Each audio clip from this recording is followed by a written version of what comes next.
খালি মিষ্টি ওয়াজ করতেন না, মাঝে মাঝে বক্তব্য দিতেন, মনে হচ্ছে যেন কোনো চিফ অফ কমান্ডার তার সেনাবাহিনীকে অর্ডার করছেন, অর্ডার। আর সারা চেহারা রক্তিম বর্ণ ধারণ করত রাসূলের। রেগে গেলেন আর বললেন, শোনো, আমার মেয়ে ফাতেমাও যদি চুরিতে সাব্যস্ত হতো চোর, আমি নিজের হাতে তার হাত কেটে দিতাম। এটা আল্লাহর হুকুম, এখানে কম বেশি করার কোনো সুযোগ আমার নাই, কোন মানুষের নাই। চোর হাত কেটে দিতে হবে, এটা যে হোক, ছেলে হোক, মেয়ে হোক, বউ হোক, আর বাবা হোক আর মা হোক, হাত কেটে দাও। বলুন তো দেখি, এই আদেশটা যদি আমার সমাজে বাস্তবায়ন থাকতো, তাহলে আজকে সেচকা চোরের তৈরি হতো, বড় চোরের তৈরি হতো। সেচকা চোর যেগুলো তো পেটের দায়ে চুরি করে বা গাঞ্জা গঞ্জা খাইবার জন্য চুরি করে। কিন্তু আমাদের দেশে বদ্রচোর যারা টাই লাগাইয়া চুরি করে, এরা তো চুরি করে এই দেশে মাল রাখে না। আমাদের দেশে সেচকা চোর তো চুরি করে যাইব কই, এখানে ঘুরে ফিরে এখানে, একটা তার কাছে তারটা তার কাছে। কিন্তু এই চোরারা অস্ট্রেলিয়া গিয়া বাড়ি করে, ইংল্যান্ডে বাড়ি করে, আয়ারল্যান্ডে বাড়ি করে, কানাডায় বাড়ি করে। আপনার আমার টাকা, এই দেশের টাকা, জনগণের টাকা মাইরে পাচার করে। আর এই রাস্তাটা তৈরি করে দিতেছি আমরা। সম্মানিত উপস্থিতি, জানি কালকে সকালবেলায় দোকানগুলো গরম হয়ে যাবে। গা কি বক্তা আনছে, কি কইয়া গেল। গরম না, আগুন জ্বালায়া দিলেও কইতে হবে আমাদের।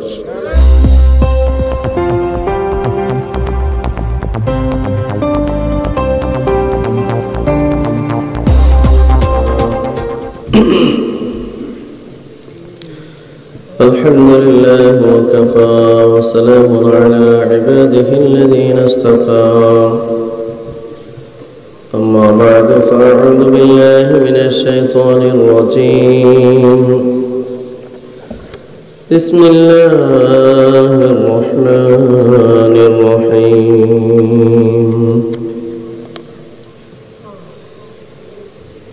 وقال الرسول يا رب إن قوم اتخذوا هذا القرآن مهجورا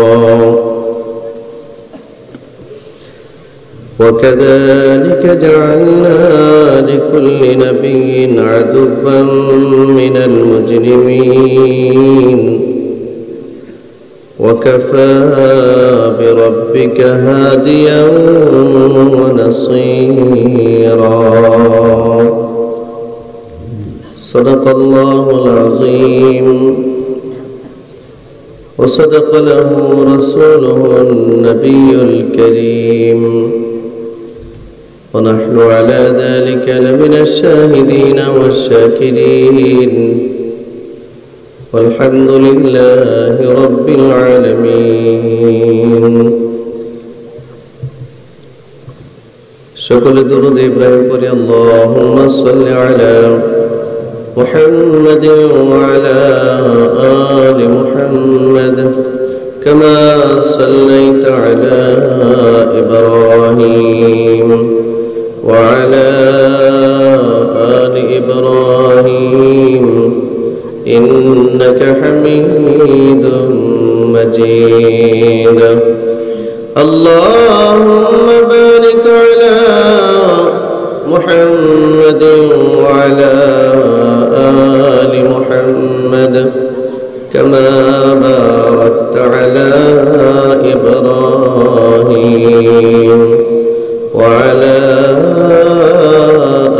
آل إبراهيم إنك حميد مجيد رب زدني علما رب يسر ولا تعسر وتمم بالخير رب اشرح لي صدري ويسر لي أمري واحلل عقدة من لساني يفقه قولي سبحانك لا علم لنا إلا ما علمتنا إنك أنت العليم الحكيم وسبحانك لا فهم لنا إلا ما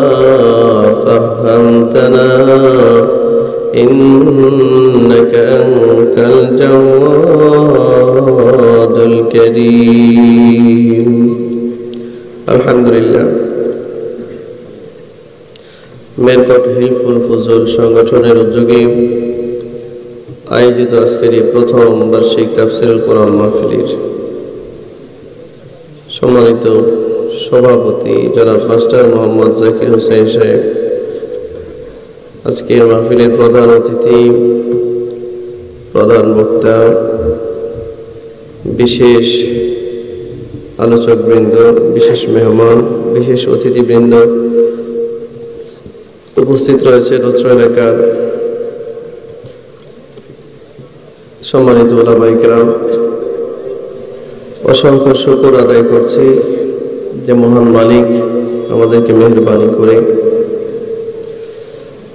প্যান্ডামিক একটা সিচুয়েশনের ভিতরে সারা পৃথিবী যেখানে খুবই নাস্তে নাবুদ অবস্থায়, এমন অবস্থায় আল্লাহ পাক আমাদেরকে এরকম একটি জান্নাতের বাগানে আমাদেরকে বসবার তৌফিক দিয়েছেন। আমরা বলি আলহামদুলিল্লাহ। আপনারা ভালো আছেন? আমি মোটেও কল্পনা করতে পারি না যে মাহফিলটা এত ছোট, এটা ভাবতে পারিনি। আপনারা যারা এখানে আছেন, আশপাশে এলাকার মানুষ তো এরকম না, আরো তো বেশি আছে নাকি? তাদের মনে হয় কোরআনের আলোচনার প্রয়োজন নয়, এরকম কিছু? এটাও বাস্তব, আল্লাহ তাআলা সবাইকে আবার কোরআনের মাহফিলে আনেও না, ঠিক কিনা? খুব বেশি কথা আপনাদের সামনে বলবো না, বলার ইচ্ছা আমার নাই। সংক্ষিপ্ত আকারে কয়েকটা কথা বলবো, যেহেতু কষ্ট করে এসেছি। আমরা ধৈর্য ধরে কয়েকটা কথা শুনি। আল্লাহ আমাদেরকে আমাদের নিয়তে বলার আর শোনার তৌফিক দান করুক।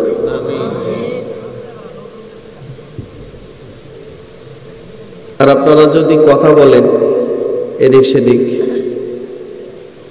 তাহলে তো মুসিবত। যারা খুব বেশি মানুষের সামনে কথা বলে, তারা অল্প মানুষের সামনে কথা আসতে চায় না। এখানে পরিমাণে একেবারেই কম। আপনারা যারা এখানে আছেন তাদের চেয়ে অনেক বেশি মানুষ আমার মসজিদের বারান্দায় বসে, আলহামদুলিল্লাহ। তো এরপরে অল্প কিছু মানুষ এখানে বসে যদি কথা বলেন, এদিক সেদিক তাকান, ফোনে কথা বলেন, তাহলে তো আমি কথা বলতে পারবো না। আমাকে অল্প একটু টাইম দেন, আমি বেশি টাইম নেব না। এটার আশপাশে আর কেউ কথা বলবেন না, মনে থাকবে তো নাকি?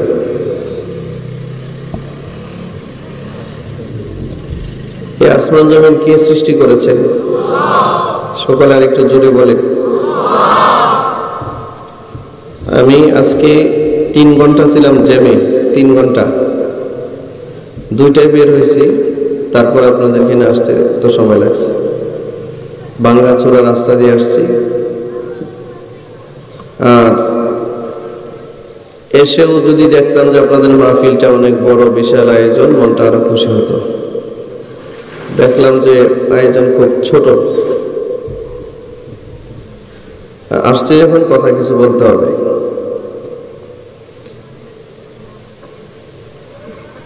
আসমান জমিন আল্লাহ বানাইছেন, এই কথাতে কোনো সন্দেহ আছে?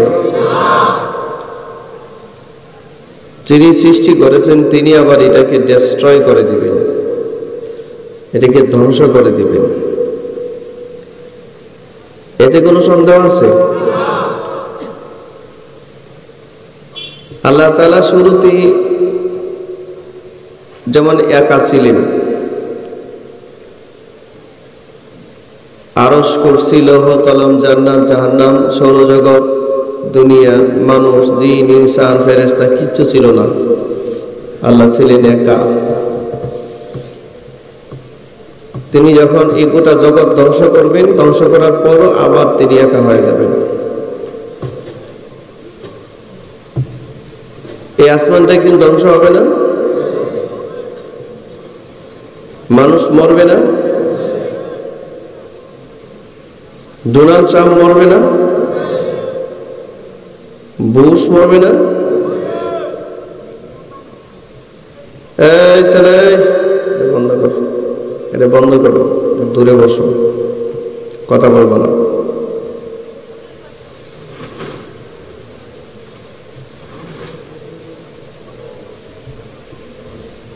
এই আসমান জমিন আল্লাহ তাআলা একদিন ধ্বংস করে দিবেন। ফেরেশতারা মরবে, জিন মরবে, ইনসান মরবে, কোনো মাখলুকাত থাকবে না। কুল্লু মান আলাইহা ফান, যত সৃষ্টি জগৎ আছে সব একদিন ধ্বংস হয়ে যাবে। ويبقى وجه ربك ذو الجلال والإكرام, বাকি থাকবেন শুধুমাত্র আল্লাহ, ঠিক না? শুরুতেও যেমন তিনি একা ছিলেন, শেষেও তিনি একা হয়ে যাবেন। কেউ নাই, কিচ্ছু নাই, আকাশ নাই, জমিন নাই, জিন নাই, ইনসান নাই, ফেরেশতা নাই, সব মারা গেছে। আল্লাহ একা, তিনি একা হয়ে যাবেন। শুরুতেও যেমন ছিলেন, শেষেও এমন হয়ে যাবেন। ইসরাফিল আলাইহিস সালাতু ওয়াস সালামের একটা ফুৎকারের মাধ্যমে আসমানগুলো ধসে পড়বে। মানুষের মাথার উপরে 7টা আসমান আছে। কয়টা আসমান? সন্দেহ আছে মনে হয়? লাস্টে বলেন কেন? কয়টা আসমান আছে? الذي خلق 7 سماوات طباقا, আল্লাহ তাআলা পর্যায়ক্রমে 7টা আসমান বানিয়েছে। কত বড় আসমান, কত বড়!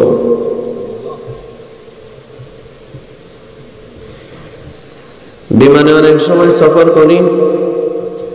কালকেও এমন সময় মাহফিল আমার যশোরে, ফ্লাইটের টিকিট করা।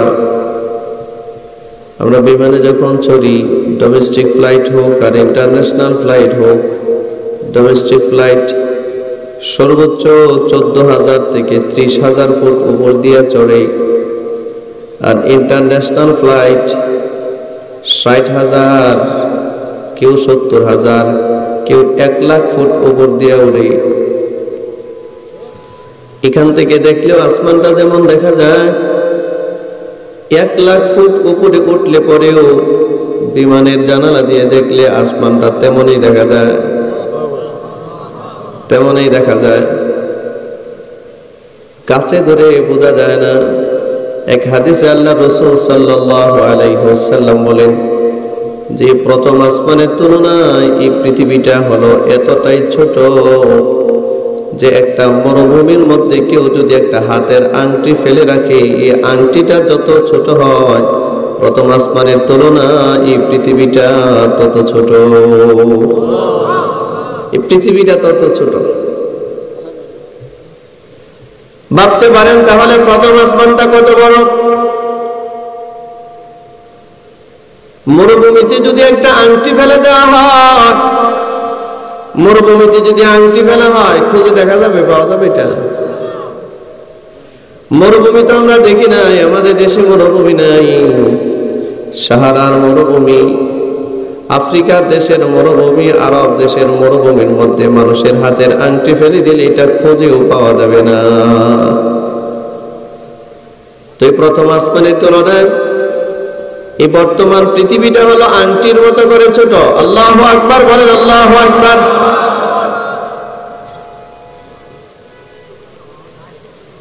এটা আল্লাহ পাকের কুদরতের বহিঃপ্রকাশ,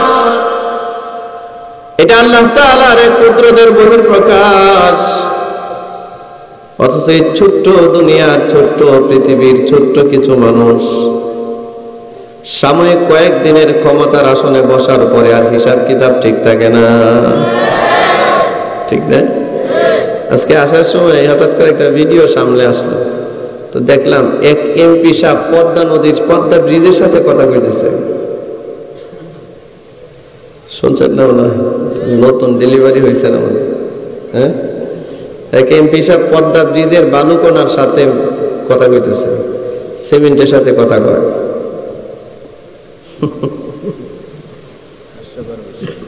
হ্যাঁ, হাস্যকর কিসের? হাসির তো আরো বহু জিনিস আছে, এটা তো হাসিরও না, এটা তো কানবার জিনিস। হ্যাঁ, এটা কোন মানুষ? পদ্মা ব্রিজের সাথে কথা কওয়া যায়? কিয়ামত পর্যন্ত ডাকলে শুনবে? মূর্তির সামনে যখন সনম সনম করলেও কিয়ামত পর্যন্ত শুনবে না, পদ্মা ব্রিজেও শুনবে না। আল্লাহ হেদায়েত করুক, হেদায়েত করুক, আল্লাহ বুঝ দান করুক।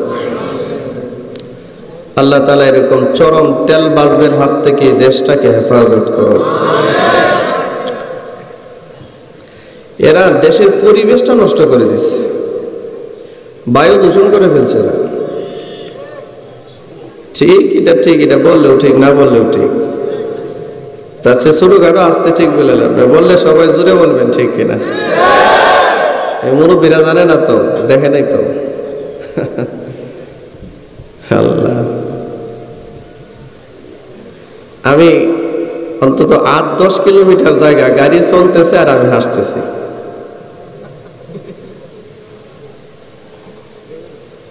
দুনিয়া বাংলাদেশের শাহজালাল রহমতুল্লাহ আলাইহির মতো ব্যক্তি আছে যিনি সুরমা নদীর উপর দিয়ে জায়নামাজ বিছায় পালিয়ে গেছে।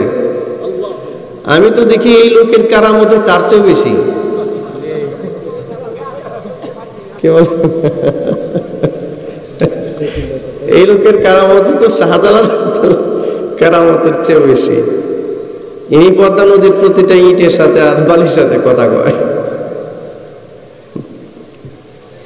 ইট আর বালি নাকি বলছে যে আমার ভিতরে প্রধানমন্ত্রী শেখ হাসিনার একটা মানে ইয়া আছে। কিটা পাগলের মতো বলছে অনেক কিছু। আমি অবাক হয়েছি, প্রধানমন্ত্রী মনে হয় এর কথায় কিছুটা বিব্রত হয়েছে যে এদের কিন্তু এত তেল মারতে আমি কই নাই, এইসব কি শুরু করছে।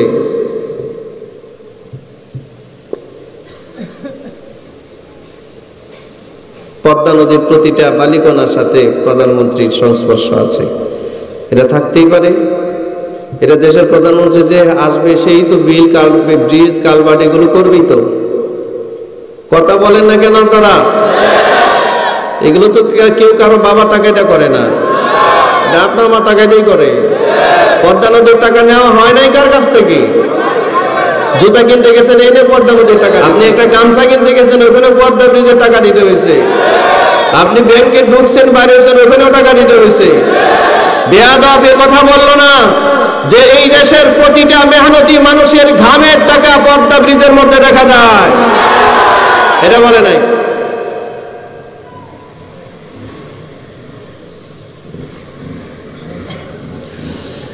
এদের প্রতি লানত লানত,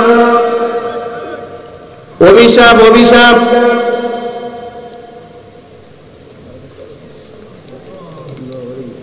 আল্লাহ সুবহানাহু ওয়া তাআলা দুনিয়াটারে এত ছোট বানিয়েছেন, এই ছোট্ট দুনিয়ার তাও বাংলাদেশটার মতো একটা দেশ পৃথিবীর মানচিত্রে খুঁজে পাওয়া যায় না।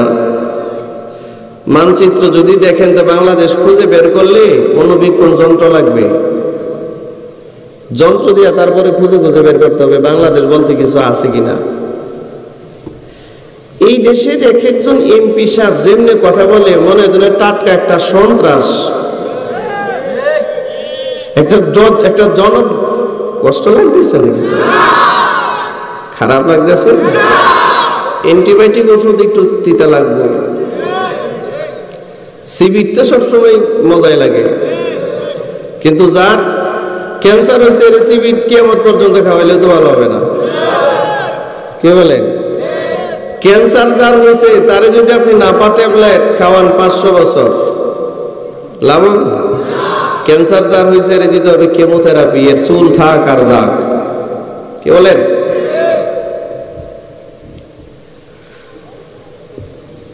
দেশের জনগণকে ভালোবাসে না তো, এরা তো আছে 5 আটায় ব্যস্ত, গোলামিতে ব্যস্ত। ঠিক কিনা? আর আমাদের মতো নেতারা এরকমই হওয়ার কথা। কারণ যারা এক প্যাকেট আকিস বিড়ি খায় আর সারা দিন ভরা নাচে আর কয় অমুক ভাইয়ের চরিত্র ফুলের মতো পবিত্র, অথচ আস্থা একটা ডাকাত, আস্থা একটা চোর। এই চোরটাকে বলতেছে ফুলের মতো পবিত্র।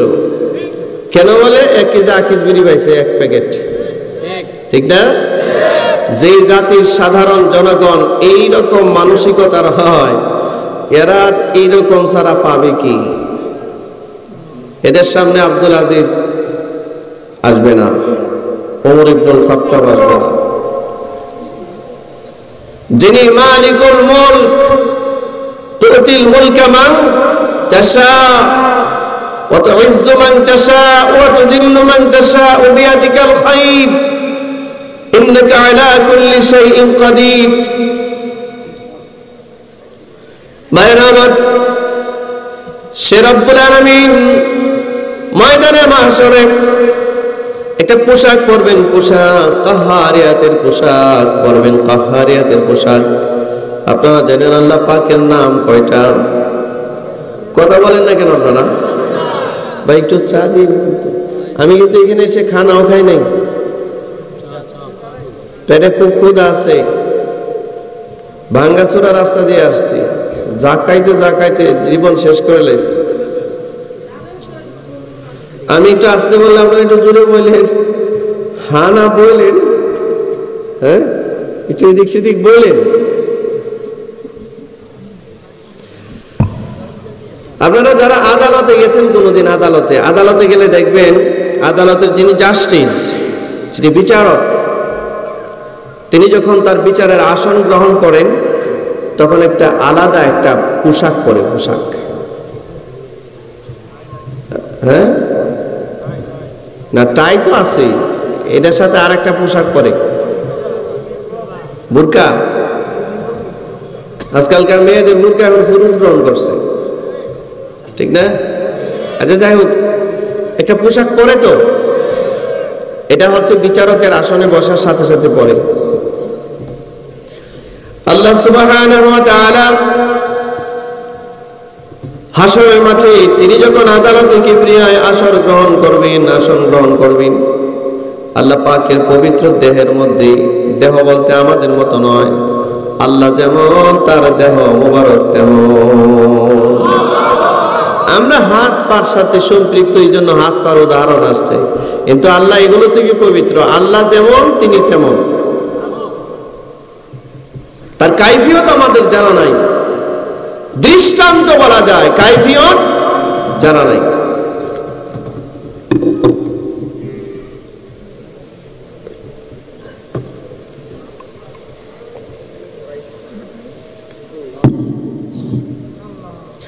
আল্লাহ সুবহানাহু ওয়া তাআলা একটা পোশাক পরেন, কাহারিয়া, তিনি ইসমে ফাইল মুবালাগা, সর্বোচ্চ রাগান্বিত হবেন আল্লাহ সেদিন। ইতিপূর্বে এত রাগ কখনোই করেননি, এর পরেও কোনোদিন করবেন না। কিন্তু হাসরের মাঠে যখন বিচারের আদালতে বসবেন, সাথে সাথে তিনি রাগ করবেন আর বলবেন, লিমানিল মুলক, লিমানিল মুলক, লিমানিল মুলক। সব মানুষের সামনে কথা বলতে থাকবেন, আর মানুষ বিভৎস অবস্থায়, সম্পূর্ণ উলঙ্গ অবস্থায় হাসরের মাঠে আল্লাহ পাকের আদালতে কিবরিয়ার সামনে আসামির বেশে দাঁড়াবে। সূর্যের করতাপ নিজ দিকে থাকবে, মাথার জায়গায় মাথা থাকবে, কিন্তু ভিতরে মগজটা গলে যাবে, গলিত মগজ নাক দিয়ে কান দিয়ে বেয়ে বেয়ে পড়বে। জিহ্বাটা পানির পিপাসায় নাভি পর্যন্ত ঝুলবে, কুকুরের জিহ্বার মতো। তারপরে পানির কথা মানুষ ভুলে যাবে, পানির কথা মনে থাকবে না যে একটু পানি পান করা দরকার। সে শুধু নিজেকে নিয়ে ব্যস্ত থাকবে, নিজেকে নিয়ে ব্যস্ত।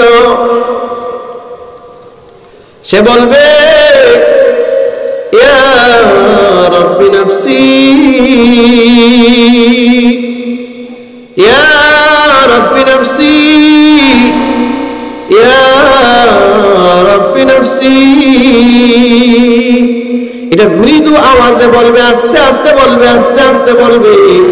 হাদিসের মধ্যে আসছে, ইয়া রাব্বি নাফসির আওয়াজটা তার পাশে যে আছে তাকেও সে শোনাবে না। কারণ মানুষ যখন লাঞ্ছিত হয়, বঞ্চিত হয়, অপমানিত হয়, তার অপমানের ঢোল সবার কাছে বাজায় না, ঠিক কি না? তখন সেই মৃদু আওয়াজে শুধু ইয়া রাব্বি নাফসি, ইয়া রাব্বি নাফসি, এই কথা সে বলতে থাকবে, আমিও বলবো, উনিও বলবে, উনিও বলবে। তার মানে আদম আলাইহিস সালাম থেকে নিয়ে দুনিয়ার শেষ মানুষটা পর্যন্ত এক কথায় বলবে। এই মৃদু আওয়াজটা এত উচ্চ আওয়াজে পরিণত হবে, আল্লাহর নবী বলেন ওই সময় যদি দুনিয়া বলতে কিছু থাকতো তাহলে মানুষের ইয়া রাব্বি নাফসির আওয়াজটার বিকটের কারণে আসমান জমিন ভেঙে যেত, ধ্বংস হয়ে যেত। এটা তো বিকট আওয়াজ, কিন্তু কে শুনবে কার কথা? সে শুধু বলছে ইয়া রাব্বি নাফসি। আর আল্লাহ তাআলা বলবেন লিমানিল মুলক, বলো আজকে রাজত্ব কার? এই কথা বলে আল্লাহ থেমে যাবে, হাজার হাজার বছর যাবে, আল্লাহ পাকের প্রশ্নের জবাব দেওয়ার কেউ নাই, কেউ নাই। কিসের ফেরাউন, কিসের নমরুদ, কিসের হামান, কিসের কামান, কিসের সাদ্দাত, কিসের ট্রাম কিচ্ছুর খবর থাকবে না। শুধু কাঁদবে আর কাঁদবে। বিশ্বাস হয়নি, হয়নি বিশ্বাস? মনে হয় না। বিশ্বাস হয় মনে হয় না। বিশ্বাস হইলে আকিস বিড়ি এক প্যাকেট লইয়া এই কাম করতেন না, ঠিক না? এক প্যাকেট আকিস বিড়ি ঠেলায় তাহলে এই কাজ করতেন না। আমরা তো অনেক কিছুই দেখি না। এই যে আমাদের চোখের সামনে লাইট দেখি, সব দেখি, এই যে মাঝে মধ্যে একটু মশা দেখি, মাছি দেখি, কিন্তু নির্মল অক্সিজেনের মধ্যে হাজার হাজার লাখ লাখ জীবাণু আপনার আমার নাকের সামনে ঘুরতেছে, আমরা দেখি না, ঠিক কিনা?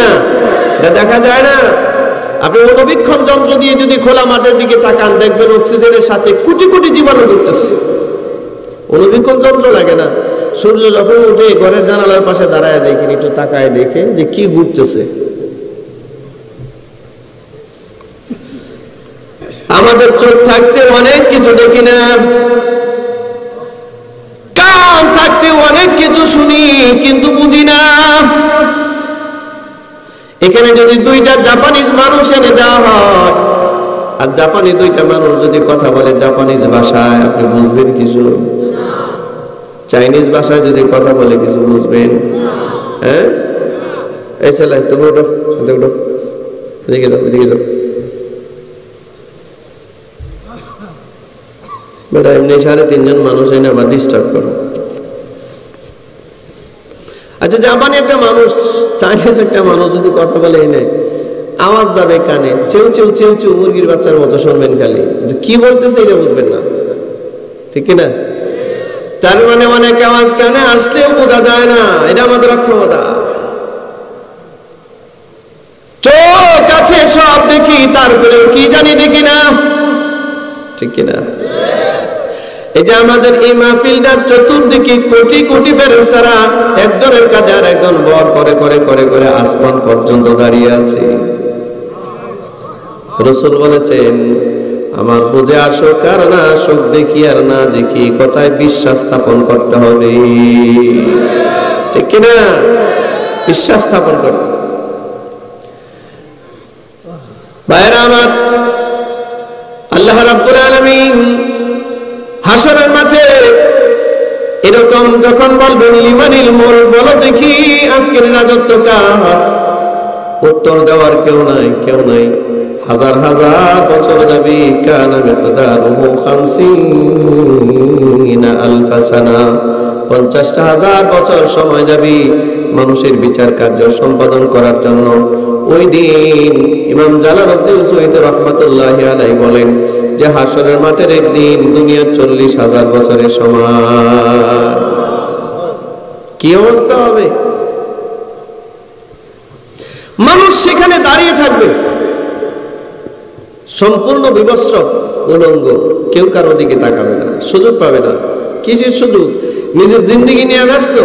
সে আল্লাহকে বলবে, আল্লাহ কিসের বাবা আর কিসের মা, কিসের নেতা আর কিসের নেত্রী, কিসের ছেলে আর মেয়ে, সব জাহান্নামে পাঠাও, আমারে মুক্তি দিতে পারলো।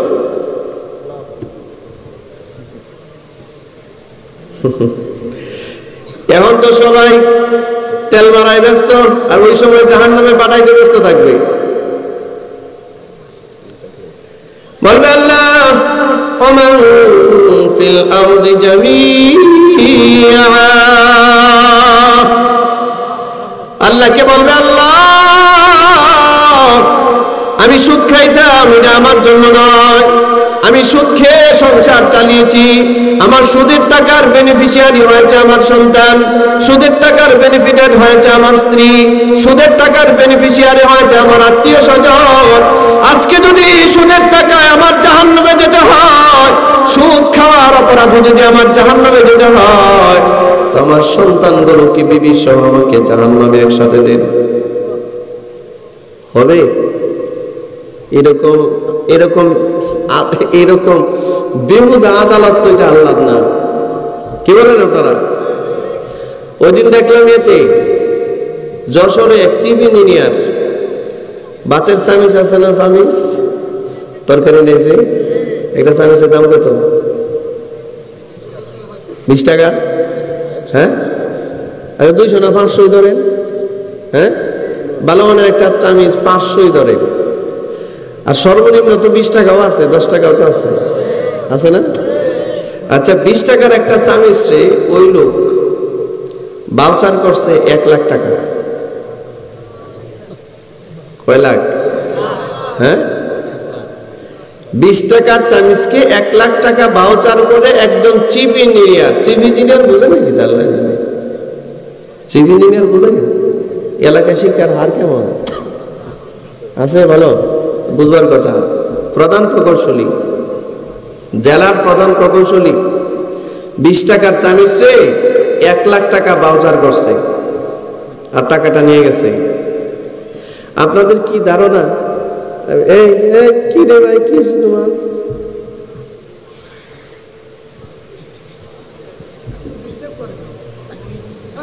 আচ্ছা আমি চিন্তা করলাম 20 টাকার চামিচ যদি 1 লাখ টাকা হয়, না জানি এর পাতিল কয় লাখ টাকা ধরছে। কি কর 20 টাকার চামিচ যদি হয় 1 লাখ টাকা, তাহলে পাতিলের দাম কি অবস্থা হইতো?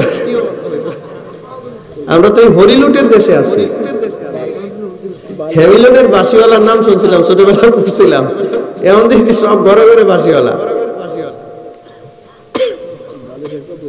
হরিলুট হরিলুট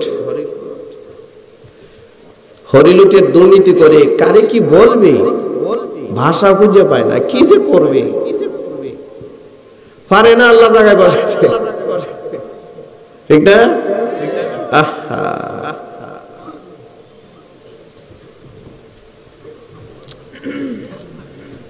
এই জাতি যতদিন সচেতন হবে না, এতদিন কপালে এগুলো থাকবেই।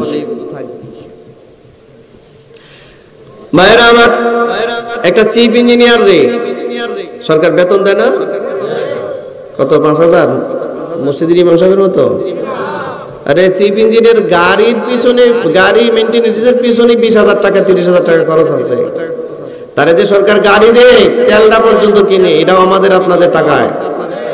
এর একটা বাড়ি দিছে, বাড়ি কোয়ার্টার দিছে, কোয়ার্টারটা আপনার আমার টাকায় কিনা। এই যে গলে আমাদের টায় লাগায়, এই টায়ার টাকাটা আপনার আমার দেওয়া। মিসকিন মিসকিন।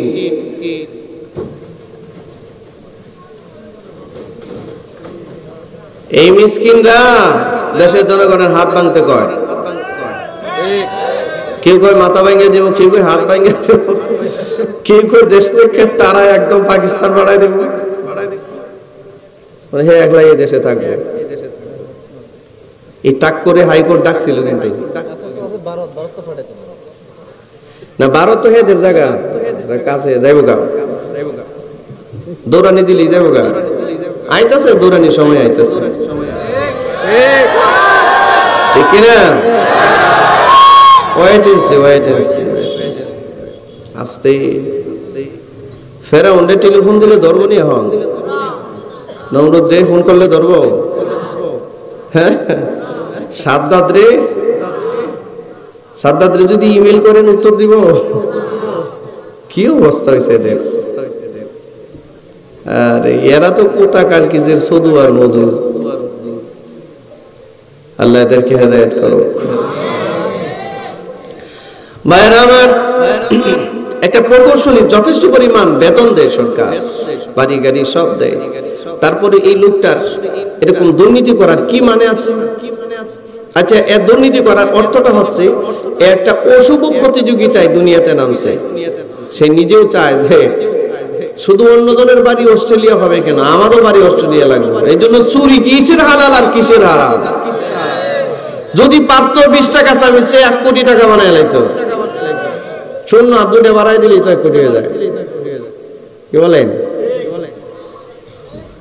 কে কাটটা দেখবে? কে কাটটা দেখবে? অডিটর অডিট করতে গিয়া কয় 1 কোটি আমি নিছি, যে তোমারে 5 লাখ টাকা দিয়ে দিলে তুমি অডিট মিয়া ঠিক মতো করো। অডিটর কয় মাং না 5 লাখ হইলে আমার সমস্যা কি, আমার পকেটে তো যাইতেছে না। ঠিক না? রাষ্ট্রের অবস্থা খারাপ, জনগণের অবস্থা খারাপ। আপনি জানেন আপনার গাড়ির উপরে ৭৯,০০০ টাকা ঋণ আছে। ঋণ ছোট একটা বাচ্চা যেটা আজকে আইছে দুনিয়া, এটার গাড়ির উপরে ৭৯,০০০ টাকা ঋণ আছে। এত ঋণ এই দেশে আনা হয়েছে বহির্বিশ্ব থেকে।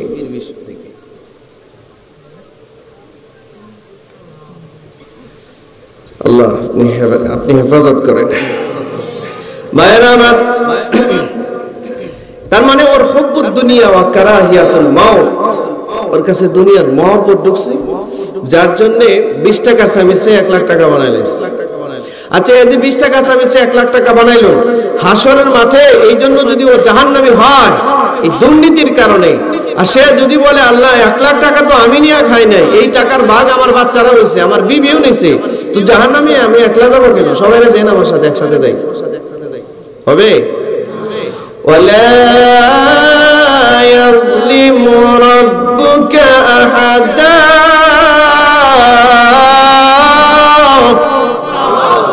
আল্লাহ তাআলার বিচার এমন, রব্বুল আলামিন কারো উপরে জুলুম করবে না, জুলুম করবে না।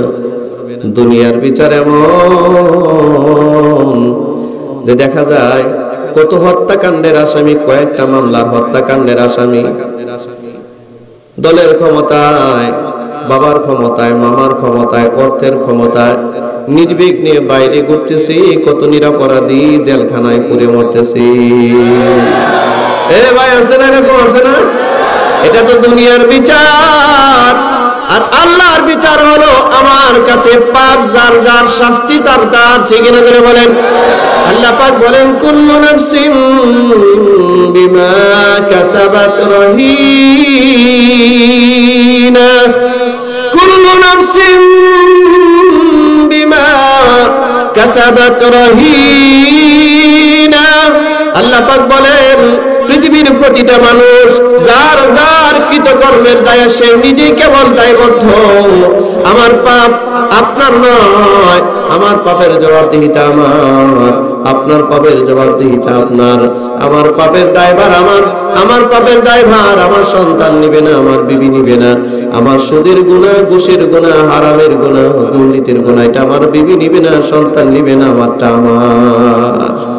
আর বেনিফিশিয়ারি সবাই। একজন সুদখোর, সুদ খায়, আর সারাদিন কোনো কাজ কাম নাই তো, সুদের টাকা তো। দোকানে বসে বসে পায়ের উপরে পা নাড়ায়, নামাজও পড়ে না, আর সে আরামসে জীবন চালাচ্ছে। সুদখোরের উপরে ভালো দেখবেন, ওর ভিতরে কিন্তু ভালো নাই, ও খুব অশান্তিতে আছে। হারাম কখনো মানুষকে আরাম দিতে পারে? অসম্ভব, নেভার ইম্পসিবল, অসম্ভব, এটা হতেই পারে না। হারাম হারাম, এটা অশান্তি, এটা জাহান্নামের কাজ, ঠিক না? আর হালাল হালাল। সুদখোরের মতো মহামানব আছে কিনা এই এলাকায়? আছে? এত ঝামেলা। সুদখোরের ব্যাপারে কথা বললেও বলে যে হুজুর মনে হয় আমারে লক্ষ্য করে কইছে। আচ্ছা, আমি কি এর আগে কোনোদিন আসছি নাকি? দেখছি কেউ রে? পরিচয় আছে? এখানে কে সুদ খায়, কে কি করে না করে আমার জানা আছে? আমরা কোন বয়ানটা করব আপনারা আমার একটু বলে দেন, আমাদেরকে আলেমদেরকে একটু বলে দেন যে হুজুর এটা কইেন না। কোরআন মাজিদ তো আছে ওয়া হাল্লাল্লাহুল বাইআ ওয়া হারামার রিবা, সুদের ব্যাপারে আলোচনা আসছে। তো আমরা এটা না বললে বলবো কি? আল্লাহ তাআলা বলেন ওয়াস-সারিকু ওয়াস-সারিকাতু ফাকতাউ আইদিয়াহুমা, চোর পুরুষ চোর নারী যদি সাক্ষ্য প্রমাণের মাধ্যমে সাব্যস্ত হয়, চুরি প্রমাণিত হয়, তাহলে আল্লাহ তাআলার হুকুম, অর্ডার যে তার হাত কেটে দাও। আমাদের দেশে দেখবেন কোরআনের আইনের কথা যদি কারো সামনে আসে, অসম্ভব, এই দেশে কোরআনের আইন বাস্তবায়ন করা সম্ভব নয়। ঠিক নয় কি? ঢাকা বিশ্ববিদ্যালয়ের এক প্রফেসর এক টক শোতে একদিন দেখলাম বলতেছেন, এই দেশে কি কোরআনের আইন বাস্তবায়ন করা সম্ভব নাকি? এটা সম্ভব না, এই দেশে কোরআন আইন বাস্তবায়ন করা সম্ভব না।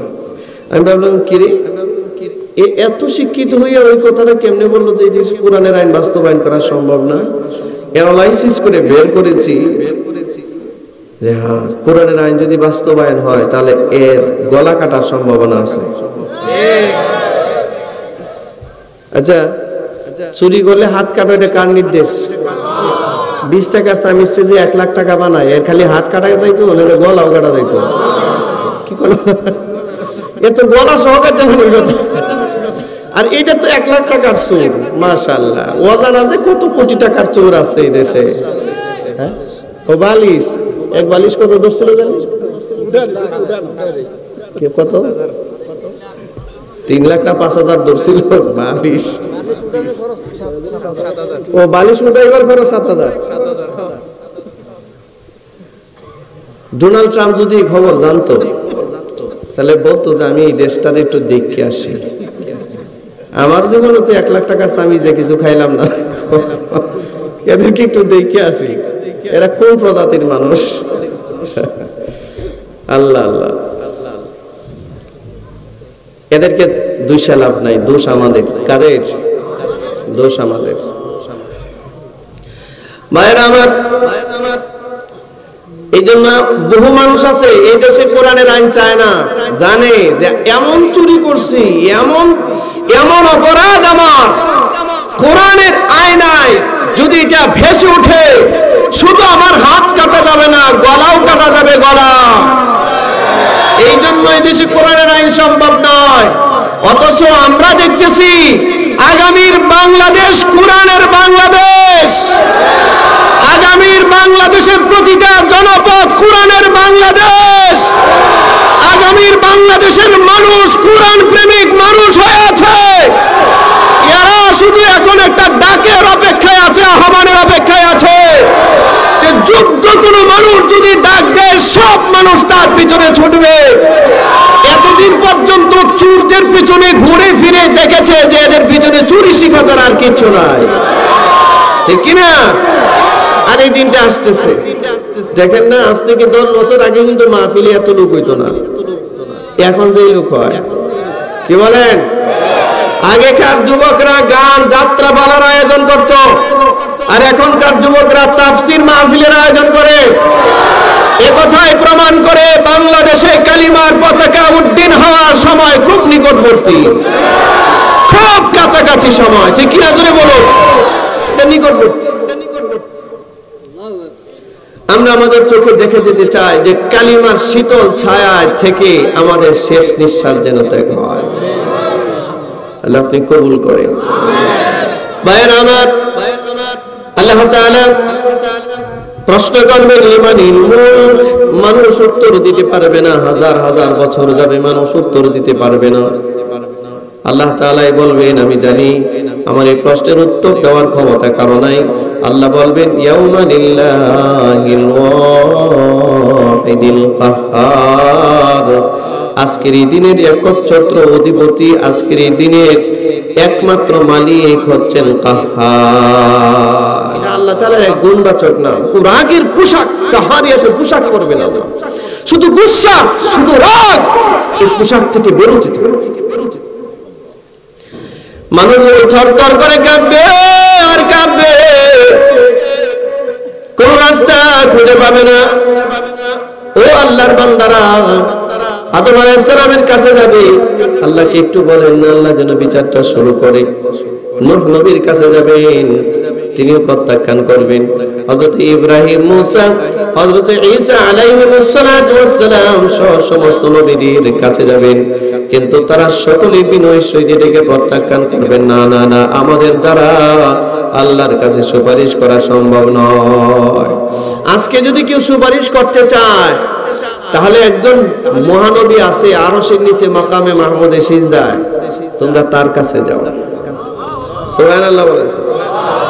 মানুষগুলো হঠাৎ করে নজর করে দেখবে আর শুনবে, আরশের নিচ থেকে আওয়াজ আসতেছে, রব্বি হাবলি উম্মতি, রব্বি হাবলি উম্মতি, রব্বি হাবলি উম্মতি। আল্লাহ আমার উম্মত, আল্লাহ আমার উম্মত, আল্লাহ আমার উম্মত, আল্লাহ আমার উম্মত। নবীজি কথা বলবে না যে আল্লাহ আমার ফাতেমারে বাঁচান, আল্লাহ আমার আয়েশাকে বাঁচান, আমার খাদিজাকে বাঁচান, আমার হাসান হুসাইনকে বাঁচান, এই কথা বলবে না। নবী বলবেন আল্লাহ আমার উম্মত বাঁচান। সুবহানাল্লাহ। নবীজির সুপারিশ, আমি আপনাদের সামনে যে আয়াত তেলাওয়াত করেছি, এই আয়াতে আছে রাসূলের একটা নালিশ, একটা মামলা। এই দুইটা জিনিস বোঝাবার জন্য আয়াতটা তেলাওয়াত করছি, আর এই সুপারিশের বিষয়টা আপনাদের সামনে আনছি। অপ্রাসঙ্গিক নয়, প্রাসঙ্গিক। রাসূলুল্লাহ সাল্লাল্লাহু আলাইহি ওয়াসাল্লামের কাছে গিয়ে মানুষ সাহায্য চাবে, আপনি একটু আল্লাহকে বলেন আল্লাহ যেন আমাদের বিচারটা শুরু করে দেয়। আল্লাহ রাসূল সাল্লাল্লাহু আলাইহি ওয়াসাল্লাম সিজদায় পড়ে কাঁদতে থাকবেন, কাঁদতেছেন আর কাঁদতেছেন। আল্লাহ পাক আরশ থেকে আওয়াজ দিবেন, ইরফা রাসাক ইশফা তুশাফা। নবী আপনি মাথা উঠান, আপনি যা চাবেন আমি আপনাকে তাই দিব। আল্লাহ রাসূল সাল্লাল্লাহু আলাইহি ওয়াসাল্লাম বলেন, পৃথিবীর সব নবীদেরকে আল্লাহ একটা মুস্তাজাবুদ দাওয়াত, একটা ক্ষমতা দিয়েছিলেন, স্পেশাল একটা দোয়া দিয়েছিলেন। আমাকেও স্পেশাল দোয়াটা দিয়েছিলেন। সব নবীরা দুনিয়ায় তার স্পেশাল দোয়া শেষ করে ফেলেছেন, আমি আমার দোয়াটা বাকি রেখেছি, যেটা হাসরের মাঠে চাইবো আল্লাহর কাছে। এই কারণে আল্লাহ রাসূল বলেন, আমি যতক্ষণ পর্যন্ত সন্তুষ্টি প্রকাশ না করব, ততক্ষণ পর্যন্ত আমার রব আমার উম্মতকে মাফ করতেই থাকবে। আমি বারে বারে মাফ চাবো, বারে বারে মাফ চাবো, আর আল্লাহ আমার উম্মতকে মাফ করতেই থাকবে। আল্লাহ আমাকে জিজ্ঞাসা করবেন, ও মুহাম্মদ, ও হাবিব আমার, বন্ধু আমার, আপনি কি আবার সন্তুষ্ট হয়েছেন কিনা?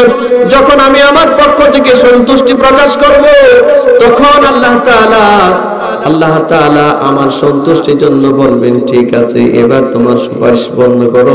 এর আগ পর্যন্ত নবী সুপারিশ করতে থাকবে আর আল্লাহ মাফ করতে থাকবে। হাসরের মাঠে অনেক মানুষ সুপারিশ করবে, এর মধ্যে এক নাম্বার নবীয়িন। সমস্ত নবীরা তার উম্মতের জন্য সুপারিশ করবে, বিশেষ করে মুহাম্মদুর রাসূলুল্লাহ, সকলে বলেন সাল্লাল্লাহু আলাইহি ওয়াসাল্লাম। নবীজি সুপারিশ করবেন, বারে বারে সুপারিশ করবে, যতবার সুপারিশ করবেন ততবারই আল্লাহর কাছে গ্রহণ হবে। সুবহানাল্লাহ বলেন। সবচেয়ে গ্রহণযোগ্য সুপারিশ মুহাম্মদ সাল্লাল্লাহু আলাইহি ওয়াসাল্লামের। হাসরের মাঠে 2 নম্বর সিদ্দিকিন, সমস্ত সিদ্দিক যারা, শহীদ সিদ্দিক যারা, সিদ্দিক সত্যবাদী যারা প্রয়োজনে রিকশা চালিয়ে জীবন চালাবে, রিকশা চালিয়ে ভ্যান চালিয়ে দিন মজুরের কাজ করে জীবন চালাবে, তারপরে অসত্যের পথে যাবে না, মিথ্যা কথা বলবে না। আছে না এমন মানুষ? এই সত্যবাদী মানুষগুলো হাসরের মাঠে এরা শুধু নিজেরাই জান্নাতি হবে না, অসংখ্য মানুষকে সুপারিশ করে জান্নাতে নেওয়ার ক্ষমতা আল্লাহ তাদেরকে দিবেন। সুবহানাল্লাহ বলেন, সুবহানাল্লাহ। 3 নাম্বার ওয়াসশুহাদা, যারা শহীদ, যারা শাহাদাত বরণ করেছেন আল্লাহর দ্বীনের জন্য, আল্লাহর দ্বীন কায়েমের আন্দোলনে যারা জীবন দিয়েছে, আল্লাহর কোরআনের জন্য যারা জীবন দিয়েছে, নবীর সুন্নাহর জন্য যারা জীবন দিয়েছে, হক্কানি আলেম ওলামাদের জন্য যারা জীবন দিয়েছে, এই শহীদরা নিজেরাই শুধু জান্নাতি হবে না, অসংখ্য মানুষকে সুপারিশ করে তারাও জান্নাতে নিয়ে যাবে। 4 নাম্বার as-salihin, সমস্ত নেককার মানুষ, যারা নেককার মানুষ। একটা সমাজে একটা নেককার মানুষ এই সমাজবাসীর জন্য আল্লাহর একটা দয়া। একটা সমাজে যদি তাহাজ্জুদ গুজারি থাকে, এটা এই সমাজের জন্য আল্লাহর পক্ষ থেকে একটা রহমত। সুবহানাল্লাহ বলেন, সুবহানাল্লাহ। এক সমাজে যদি ঘুষখোর আর সুদখোর থাকে, এক সমাজে যদি বেনামাজি থাকে, এটা আল্লাহর আযাব গজবের এক কারণ। ঠিক আছে, আমার উম্মত, আমার কওম, আমার উম্মত, আমার কওম, আমার মানুষেরা ইত্তাখাযু, তারা গ্রহণ করেছে হাযাল কুরআন, এই কোরআনকে তারা এমন মনে করেছে যে মাহজুরা, এই কোরআনকে তারা পরিত্যাজ্য মনে করেছে, এই কোরআনকে তারা পরিত্যক্ত মনে করেছে, এই কোরআনকে মনে করেছে এটা শুধু কাপড়ে পেঁচিয়ে ঘরের থাকের মধ্যে, আলমারির থাকের মধ্যে রেখে দেই। এই কোরআনকে শুধু মনে করেছে এটা ধর্মীয় একটা কিতাব। এই কোরআন পড়েও নাই, এই কোরআন পড়ায়ও নাই, এই কোরআন অনুধাবন করে নাই, এই কোরআনের বক্তব্য শুনে নাই, এই কোরআনের হুকুমগুলো মানে নাই, এই কোরআনের তাজিম করে নাই, এই কোরআনের দাওয়াত যারা দিত, এই দাওয়াতকারীদের পথ বন্ধ করত। মোট কথা এটা। এই আয়াতটা নাজিল হওয়ার প্রেক্ষাপট, শান নজুল হচ্ছে আল্লাহ রাসূল সাল্লাল্লাহু আলাইহি ওয়াসাল্লাম মক্কার জমিনে যখন দ্বীনের দাওয়াত দিতেন, আবু জেহেল, উতবা, সাইবা এরা সবাই সিদ্ধান্ত নিছে মুহাম্মদকে দেখলেই মানুষ কালিমা পড়ে, দাওয়াত দিলে তো আরো পড়বে। তো মুহাম্মদ সাল্লাল্লাহু আলাইহি ওয়াসাল্লাম যদি কোথাও কালিমার দাওয়াত দেয় বা কোরআন মাজিদ তেলাওয়াত করে, তাহলে আমরা সবাই মিলে ওই জায়গায় গিয়ে চিল্লা চিল্লি হই হুল্লোড় করব, যাতে করে মুহাম্মদ সাল্লাল্লাহু আলাইহি ওয়াসাল্লামের এই মানে এই কোরআন তেলাওয়াত এবং দ্বীনের দাওয়াতটা কেউ শুনতে না পায়। আপনারা কি আমার কথা বুঝছেন না ঘুমাইতেছেন? হাত ওটা নিতে, হাত একটু জুইমানি ধরছে দিকটা, হাত ওটা নাড়াচাড়া দেন, নাড়াচাড়া দেন।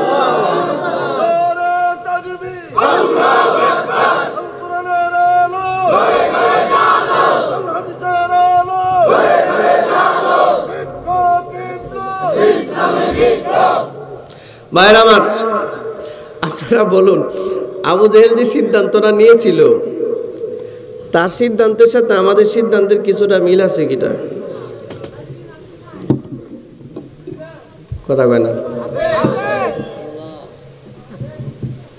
মিল আছে না? একটু ওভার 100%, 100% না, ওভার 100%। আবু জেহেল তার কাজ ছিল, কর্মসূচি ছিল। আমি জানি আমার এই গভীর কথাগুলি 2-4টা মানুষের সামনে বলাটা ঠিক হচ্ছে না, তারপরও বলতেছি।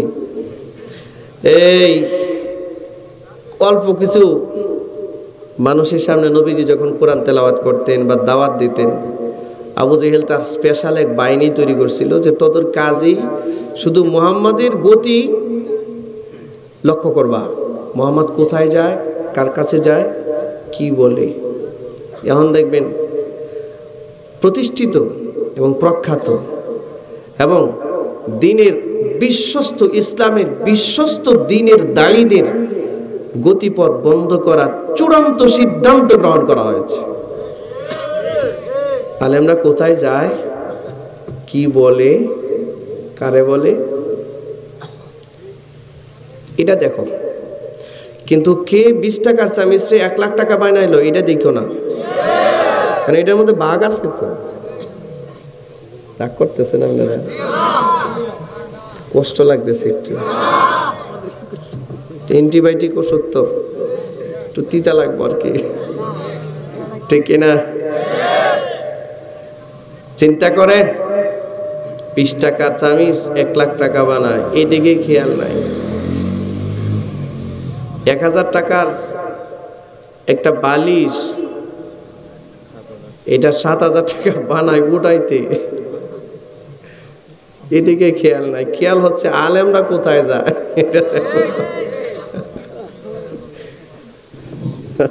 আবু জেহেল যদি থাকতো বলতো আমি কি আল্লাহ আইছিলাম এই দুনিয়ায়। হ্যাঁ, এখন মিল লই ভালো, ঠিক কিনা? হ্যাঁ,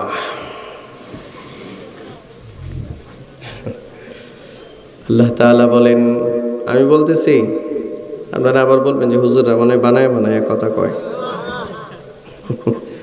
একটা রেফারেন্স দিই, আমি যে আয়াতটা পড়ছি এটা হচ্ছে সূরাতুল ফুরকান 19 নম্বর পাড়ার প্রথম পৃষ্ঠা, আয়াত নাম্বার 30 এবং 31। এই আয়াতটার তরজমা তাফসির ভাষায় গিয়া একটু দেখবেন আমার কথার সাথে মিল আছে কিনা। এটা শানে নজুল হলো আবু জেহেল, উতবা, সাইবা এরা সবাই, এদেরও একটা সংসদ ছিল, নাম ছিল দারুন নদওয়া। কি নাম? এই দারুন নদওয়ায় বসে বসে সিদ্ধান্ত নিচ্ছে একটা স্পেশাল ফোর্স গঠন করতে হবে। কাজ কি? কাজ হলো মুহাম্মদ কোথায় যায় এটার পর্যবেক্ষণ করা, কার কাছে যায়, যদি কোনো দাওয়াত দেয় ব্যক্তিগত আলাপ করো, কোনো সমস্যা নাই, কিন্তু যদি কোনো কালিমার দাওয়াত দেয় সাথে সাথে চিল্লানি শুরু করবা, যাতে করে সে এই কালিমার দাওয়াত দিতে না পারে, মানুষজনের কথা শুনতেই না পারে, ঠিক কিনা? ওইটার একটা সংস্করণ হয়েছে এখন। ওই সময় যেমন চিল্লা চিল্লি করে বন্ধ করত, আর এখন অ্যাডমিনিস্ট্রেশনের নামে, আইনের নামে কোরআন বন্ধ করার ষড়যন্ত্র হচ্ছে। পারমিশন, অনুমতি লাগবে, তাফসীর করতে কি লাগবে? কি লাগবে? কোরআনের কথা বলতে বুঝি অনুমতি লাগবে। তাও কার? কমিশনারের। কমিশন কে? গৌতম পাল। ঠিক না? অনুমতি লাগবে কার?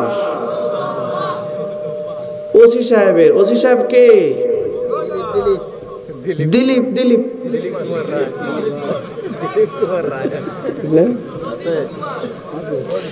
আপনার কোরআনে তাফসীর করার জন্য দিলীপ রায়ের সাইন লাগবে।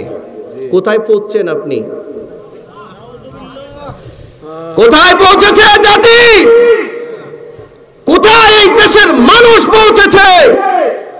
আজকে গোটা জাতির প্রত্যেকটা মুসলমানের কলিজার মধ্যে আগুন দাও দাও করে জ্বলতেছে। এই আগুনের বিস্ফোরণ যখন হবে, কোথায় আগুন লাগবে জানে না এই দেশের মানুষ, ঠিক কি না? কাকে পুরাবে আর কাকে ছাই করবে এটা জানে না, এটা কোন জায়গায় লাগবে এটা জানা নাই। আপনি কোরআনের তাফসীরের আয়োজন করবেন, আজকে অমুসলিমের কাছ থেকে অনুমতি এনে তার মন চাইলো তো অনুমতি দে, আবার রেস্ট্রিকশন দিয়া দেয়, এই কথা বলবেন, ওই কথা বলবেন না, এটা বলবেন তো সেটা বলবেন না, ঠিক কিনা? আমার কোরআনের কথা বলার বন্ধ করার বা রেস্ট্রিকশন দেওয়ার অধিকার তোকে কে দিয়েছে? এই কুলাঙ্গারের বাচ্চা, তোকে কে দিয়েছে অধিকার? ঠিক কিনা? কোরআনের মধ্যে যা আছে তাই বলবো যতদিন এই দেহে প্রাণ আছে, ঠিক কিনা? এখানে বাড়ানো আর কমানোর কোনো সুযোগ পৃথিবীর কারো নাই। আমরা একটা অক্ষত কোরআন মাজিদ ফলো করে, অক্ষত এটা আজ থেকে লাউহে মাহফুজে যেমন সংরক্ষিত ছিল, নবীর কাছে ছিল, সাহাবাদের কাছে ছিল, এই পর্যন্ত সমস্ত মুসলমানদের কাছে ছিল, আর আজও আমাদের কাছে আছে, আর কিয়ামত পর্যন্তই থাকবে। কখনো এটাকে বিক্ষিপ্ত করা এবং এটাকে অবজ্ঞ করা এবং এটার মধ্যে কোনো সংযোজন অথবা বিয়োজন করার ক্ষমতা পৃথিবীর কারো নাই, পারবে না। এদিকে যে হাত দিবে, হাতটাকে দুমড়ে মুচড়ে দুনিয়া থেকে আল্লাহ বিদায় করবে। এখনো এদেরকে বলি, আপনারা অনেক বেশি বাড়াবাড়ি করেছেন এবং করছেন, পরিণতি বড় ভয়াবহ সামনে। আজও পর্যন্ত কোরআনের সাথে কন্ট্রাডিকশন করে কেউ টিকতে পারে নাই। আর শুধু মধু তো এটা পরের কথা, এটা তো টিকবেই না, টিকার কথাই নয়, ঠিক কিনা? জোরে বলুন, টিকার কথাই নয়। আবু জাহেল সিদ্ধান্ত নিয়েছিল, স্পেশাল ফোর্স গঠন করেছে। মুহাম্মদ যদি হকি কালিমার দাওয়াত দেয়, এটা বন্ধ করো। অথবা যদি মুখটা বন্ধ করতে না পারো তাহলে চিল্লাচিল্লি করো, চিল্লাচিল্লি। এখানে আইনের নামে তুমি তার লাগাম ধরছো কেন টেনে? এটা মানবাধিকার লঙ্ঘন নয়? এটা কি মানবাধিকার লঙ্ঘিত হচ্ছে না? এটা কি হিউম্যান রাইটস এর বিরুদ্ধে নয়? এটা তো তার বিরুদ্ধে।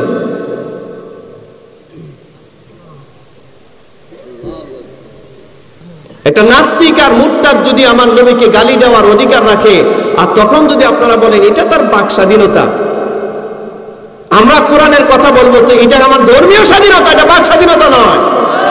ওটা তো একটা ফালতু কাজ, আর এটা ধর্মীয় স্বাধীনতা। এটা শুধু আপনি শুধু বাক স্বাধীনতা হরণ করছেন না, ধর্মীয় স্বাধীনতা হরণ করছেন, ঠিক না? ধর্মীয় স্বাধীনতাও লঙ্ঘন করছেন। সম্মানিত উপস্থিতি, আল্লাহ রাসূল সাল্লাল্লাহু আলাইহি ওয়াসাল্লাম হাসরের মাঠে আল্লাহকে ডাক দিয়ে বলবে, ওয়াকালা রাসূলু ইয়া রাব্বি, ও আল্লাহ, ইন্না কওমি ইত্তাখাযু হাযাল কুরআনা মাহজুরা। যারা আমার কওম থেকে, আমার জাতি থেকে, আমার সমাজ থেকে, আমার দেশ থেকে, আমার উম্মত থেকে যারা এই কোরআনকে পরিত্যক্ত মনে করেছে, এই মানুষগুলোর বিরুদ্ধে আপনার কাছে মামলা। এতক্ষণ সমস্ত মানুষের জন্য সুপারিশ করলাম, উম্মতের জন্য সুপারিশ করলাম, আর এখন আপনার কাছে আমি অভিযোগ পেশ করতেছি, আল্লাহ কোরআনের বিধান, কোন আয়াত এবং কোরআনের তাজিম যারা করে নাই, এদেরকে আপনি জাহান্নামে পাঠান। এদের বিরুদ্ধে মামলা। আচ্ছা, যার সুপারিশ ব্যতি রেখে হাসরের মাঠে বিচারটাও শুরু হয় না, আর যার সুপারিশের ভিত্তিতেই মানব জাতি, বিশেষ করে উম্মতে মুসলিমা জান্নাতের রাস্তা ধরবে, এই নবী যদি কোনো মানুষের বিরুদ্ধে আল্লাহর কাছে মামলা পেশ করে, এর মুক্তির আর কি ব্যবস্থা আছে? আচ্ছা, আপনারা কি মনে করেন যে নবীজির সুপারিশ লাগবে না? আপনাদের নবীজির সুপারিশ লাগবে না? হ্যাঁ, সুপারিশ ছাড়াই জান্নাতে চলে যাবেন? ভাইরা আমার, আল্লাহ রাসূল আল্লাহর কাছে এবার বলবে, অকালার রাসূল ইয়া রাব্বি ইন্না কওমি ইত্তাখাযু হাযাল কুরআনা মাহজুরা। আল্লাহ তাআলা বলেন, এই আয়াতটা উঠায়া ধরছেন, নবীজি সেদিন কি বলবেন? আল্লাহর কাছে বলবেন, আল্লাহ, যারা কোরআনের বিধান মানলো না, যারা কোরআনকে তাজিম করলো না, যারা কোরআনের হুকুম বাস্তবায়নের জন্য চেষ্টা করলো না, যারা কোরআনের কথাগুলো মানুষকে বলতে দিল না, কোরআনের কথা বলতে গিয়ে প্রতিবন্ধকতা সৃষ্টি করেছে, আল্লাহ এদের সকলের বিরুদ্ধে আমার পক্ষ থেকে মামলা। সকলের বিরুদ্ধে মামলা। আলেমরা আছে, জিজ্ঞাসা করেন অর্থ ঠিক আছে কিনা? মাহজুরা, পরিত্যক্ত মনে করেছে। একজন তো বলেই ফেলেছে, ধর্ম হচ্ছে মানুষের মনের ব্যাপার, ধর্ম হচ্ছে এটা মানুষের মনের ব্যাপার, এটা মনে মনে থাকবে, এটা ঘরে থাকবে, এটা সর্বোচ্চ মসজিদে থাকবে, এটা কেন রাজনীতিতে আসবে? কে বলে? তোমাদের মতো শয়তানের কারণেই আজকে ধর্মহীন অবস্থার কারণে 20 টাকার চামিচ 1 লাখ টাকা হয়।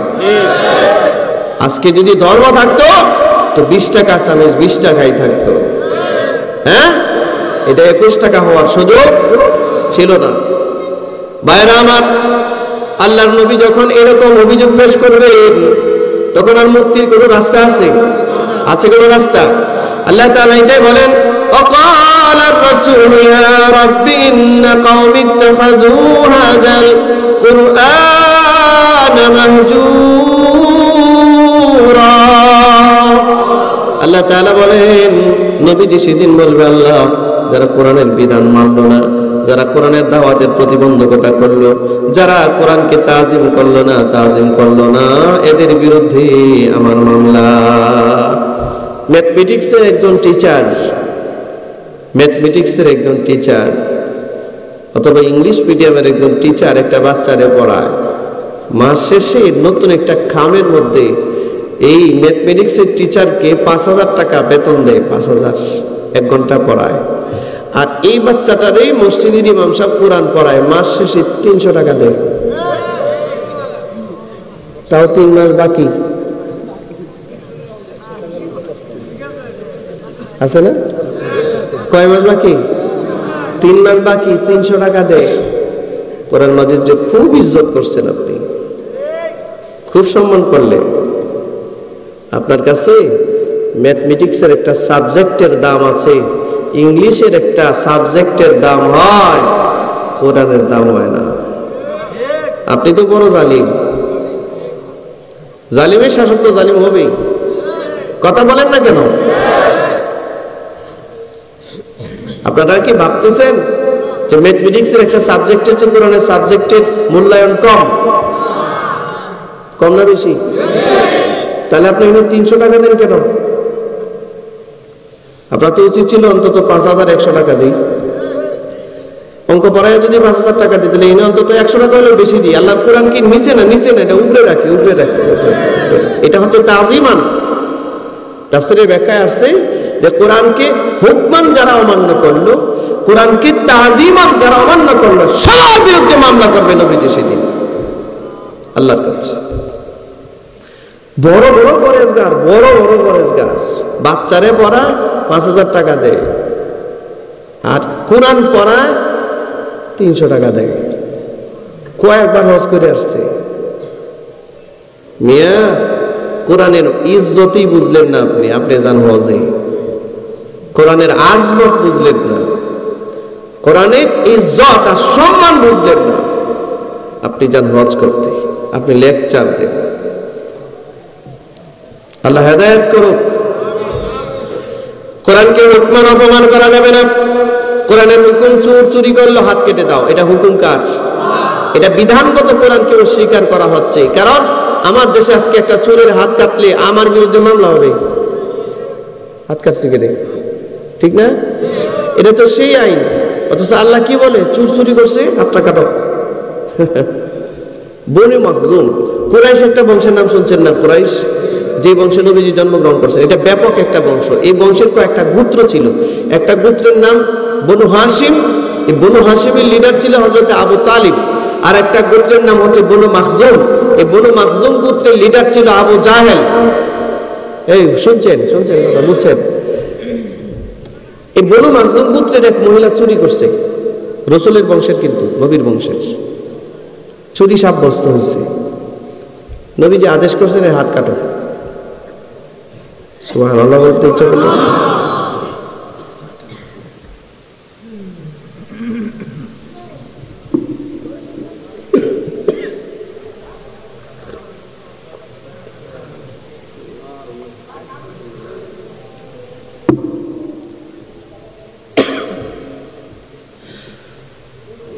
কি জানি বললাম? হাত কাটার কথা। তো বনু মাখজুমের কয়েকজন নেতা আসছে, লিডার আইসা রাসূলের কাছে বসে বলতেছে, আমাদেরই বংশের লোক, আপনার বংশের লোক, তার একটা হাত কাটা গেলে এটা বংশেরও তো একটা মান সম্মান যাবে। কি বলেন? বিয়ে শাদীতে সমস্যা হবে, বংশের একটা মান সম্মান যাবে। কোরআনের হুকুম বাস্তবায়ন করেন, তবে দেখেন একটু সাইড কাটটা যাওয়া যায় কিনা। সাইড কাটা বুঝেন? বাইপাস রোড, মানে বাইপাস রোডে যাওয়া যায় কিনা। আমাদের দেশে এরকম আধুনিক মুসলমান আছে, মুসলমানও থাকতে চাই, কিন্তু নামাজ কালাম ভালো লাগে না আর কি, ঠিক না? কোরআনের আইন ভালো লাগে না। ভালো লাগবে কেন? মাথার মধ্যে তো শয়তান পেশাব করছে, এর ভালো লাগবে কেমনি? এ তো দেমাগ নষ্ট। তো গিয়া বলতেছে রাসূলকে, আপনি অন্তত বংশীয় মান সম্মানের দিকে লক্ষ্য করে হলেও বিচার করেন, তবে অন্তত হাতটা যেন না কাটে, অন্য কিছু করেন। নবীজি অগ্নি শর্মা হয়ে গেল, অগ্নি শর্মা। রাসূলুল্লাহ সাল্লাল্লাহু আলাইহি ওয়াসাল্লাম সবসময় খালি মিষ্টি ওয়াজ করতেন না, মাঝে মাঝে বক্তব্য দিতেন, মনে হচ্ছে যেন কোনো চিফ অফ কমান্ডার তার সেনাবাহিনীকে অর্ডার করছেন। অর্ডার আর সারা চেহারা রক্তিম বর্ণ ধারণ করতো রাসূলের। রেগে গেলেন আর বললেন, শোনো, আমার মেয়ে ফাতেমাও যদি চুরিতে সাব্যস্ত হতো চোর, আমি নিজের হাতে তার হাত কেটে দিতাম। এটা আল্লাহর হুকুম, এখানে কম বেশি করার কোনো সুযোগ আমার নাই, কোনো মানুষের নাই। চোর হাত কেটে দিতে হবে, এটা যে হোক, ছেলে হোক, মেয়ে হোক, বউ হোক, আর বাবা হোক আর মা হোক, হাত কেটে দাও। বলুন তো দেখি, এই আদেশটা যদি আমার সমাজে বাস্তবায়ন থাকতো, তাহলে আজকে সেচকা চোরের তৈরি হতো, বড় চোরের তৈরি হতো। সেচকা চোর যেটি, এগুলো তো পেটের দায়ে চুরি করে বা গাঞ্জা গঞ্জা খাইবার জন্য চুরি করে। কিন্তু আমাদের দেশে বদল চোর যারা টাই লাগাইয়া চুরি করে, এরা তো চুরি করে এই দেশে মাল রাখে না। আমাদের দেশে সেচকা চোর তো চুরি করে যাইব কই, এখানে ঘুরে ফিরে এখানে, একটা তার কাছে তারটা তার কাছে। কিন্তু এই চোরারা অস্ট্রেলিয়া গিয়া বাড়ি করে, ইংল্যান্ডে বাড়ি করে, আয়ারল্যান্ডে বাড়ি করে, কানাডায় বাড়ি করে। আপনার আমার টাকা, এই দেশের টাকা, জনগণের টাকা মাইরে পাচার করে।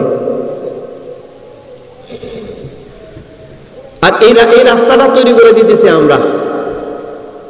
সম্মানিত উপস্থিতি, জানি কালকে সকালবেলায় দোকানগুলো গরম হয়ে যাবে। কি বক্তা আছে, কি কয়ে গেল? গরম না, আগুন জ্বালাইয়া দিলেও কইতে হবে আমাদের।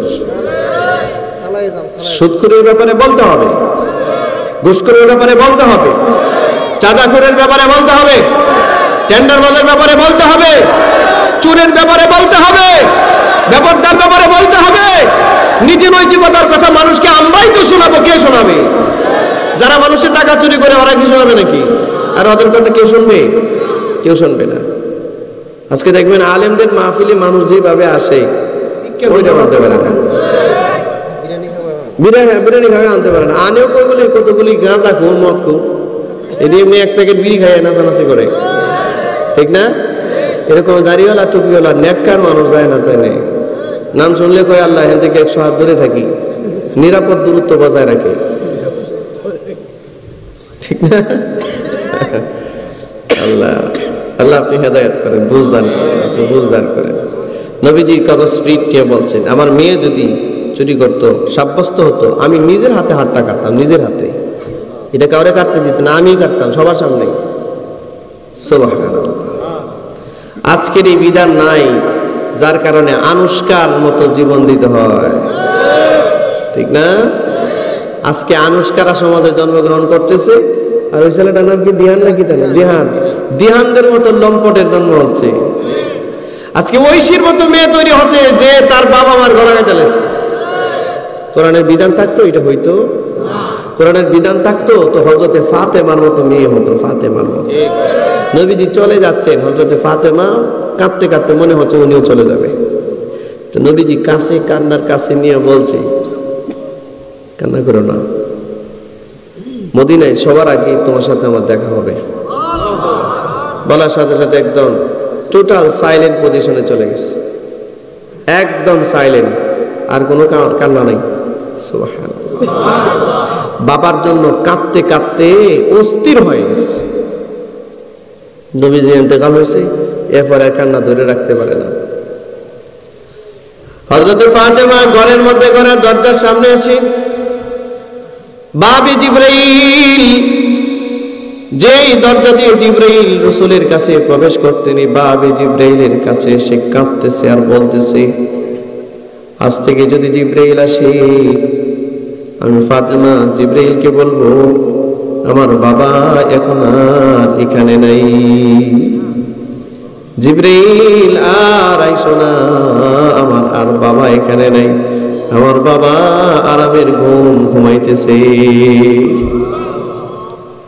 ভাইরা আমার, আমরা তো এরকম নারী দেখি না। ও দুনিয়ার মুসলমানেরা, আল্লাহর নবী সাল্লাল্লাহু আলাইহি ওয়াসাল্লাম হাসরের ময়দানে এই মানুষগুলো যারা কোরআনের বিধান মানে নাই, চুরি হাত কাটবে, ও ভাই কোরআনের 1000 আয়াত আছে, অর্ডারের আয়াত, আদেশ, 1000 আয়াত, আদেশ, এটা করো, এটা করতে হবে, আল্লাহর অর্ডার। এটার কন্ট্রাডিকশনে পৃথিবীর কোনো আইন যদি যায়, এই আইনকে বৃদ্ধাঙ্গুলো দেখানো ছাড়া আর গতি আমাদের নাই। আমাদের ফার্স্ট প্রায়োরিটি হচ্ছে কোরআনের আইন, ঠিক কিনা? এটা শুধু ধর্মীয় গ্রন্থ নয়, এটা গোটা মানব জাতি, হুদাল লিন-নাস হুদাল লিল-মুত্তাকিন, সমস্ত মুত্তাকি বিশেষ করে সমস্ত মানব জাতির জন্য এটা হেদায়েতের একটা আলোকবর্তিকা। সুবহানাল্লাহ। কোরআনের মতো অক্ষত কোনো ধর্মীয় গ্রন্থ পৃথিবীতে আছে? কেউ দেখাইতে পারবে না। কোরআনের যে হাফেজ আছে, আর কোনো ধর্মগ্রন্থে কোনো হাফেজ আছে? কত হাফেজ কোরআনের আছে আপনারা গণ্যা বের করতে পারবেন? পারবেন না। সম্মানিত উপস্থিতি, বাইবেলের কয়টা হাফেজ আছে? ওল্ড টেস্টামেন্টের, নিউ টেস্টামেন্টের, গীতার, ত্রিপিটকের আছে? প্রতিটা ধর্মের একজন হাফেজ পৃথিবীতেও খুঁজে পাবেন না, কিন্তু কোরআনের হাফেজ একজন না, লাখ লাখ খুঁজে পাওয়া যাবে, ঠিক কিনা? সম্মানিত উপস্থিতি, যে কথা বলছিলাম, আল্লাহর কোরআনকে বিধানগতভাবে অসম্মান করা যাবে না। কোরআনের কোনো বিধান আমার সামনে আসছে, আমার বুঝে আসুক আর নাই আসুক, আমার সেটাকে অ্যাপ্রিসিয়েট করতে হবে, সম্মান করতে হবে। আমি মানতে পারি আর নাই পারি, মানাই তো আমার উপরে জরুরি আর ফরজ ছিল। একান্তই কোনো পারিপার্শ্বিকতার কারণে যদি কেউ মানতে না পারে, এই জন্য আল্লাহর কাছে তওবা করতে হবে, তা ঠিক না? জোরে বলুন, সারেন্ডার করতে হবে। কিন্তু কোরআনের আইনের বিরুদ্ধে কিছু বলা যাবে না। জিনা করে একটা নারী পুরুষ বিবাহিত হইলে আল্লাহ তাআলা বলছেন যে এর কোমর পর্যন্ত, বুক পর্যন্ত মাটির নিচে গেড়ে বাকিটা পাথর মেরে কি করো? মেরে ফেলো। এটা কার আইন?